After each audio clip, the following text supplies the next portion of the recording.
Hello বন্ধুরা, দেখো আমি পেঁপে দিয়ে আলু দিয়ে সয়াবিন দিয়ে একটা তরকারি করবো। দেখো পেঁপে আলু এরকম ডুমো ডুমো করে এইভাবে কেটেছি, আর সয়াবিনটাও ভেজিয়ে রেখেছিলাম, ভেজানো হয়ে গেছে। আর এখানে কড়াই চাপিয়ে দিয়েছি।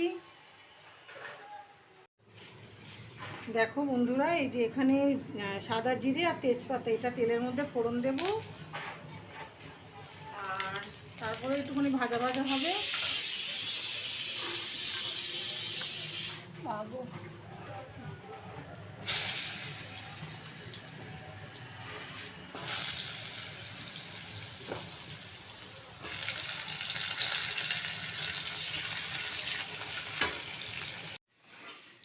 এখানে জিরের গুঁড়ো, লঙ্কার গুঁড়ো আর একটু গ্রেট করে আদা নিয়েছি। এখানে একটু জল দিয়ে এটা করে দিলাম। আর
এখানে মশলা দিয়েছি জিরের গুঁড়ো, লঙ্কার গুঁড়ো, হলুদ গুঁড়ো আর একটু আদা গ্রেট করে, আর একটা বড় টমেটো আর দুটো কাঁচা লঙ্কা দিয়ে ভালো করে আমি এখন কষিয়ে নিচ্ছি।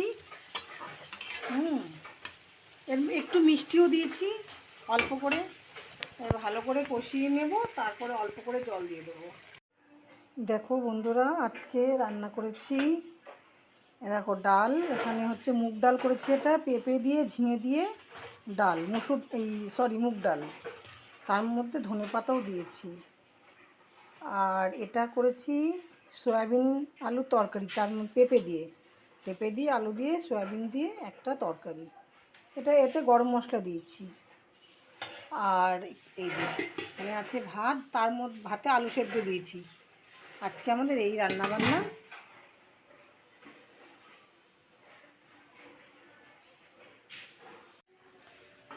হ্যালো বন্ধুরা, এই দেখো না, আমি আমার মেয়ের খাবার দিচ্ছি।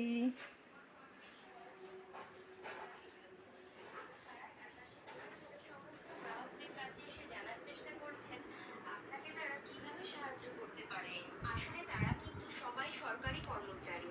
এই বিশেষ ফ্যাসিলিটি দেওয়ার জন্য তারা কিন্তু কোনো আলাদা বেতন পায় না। আসলে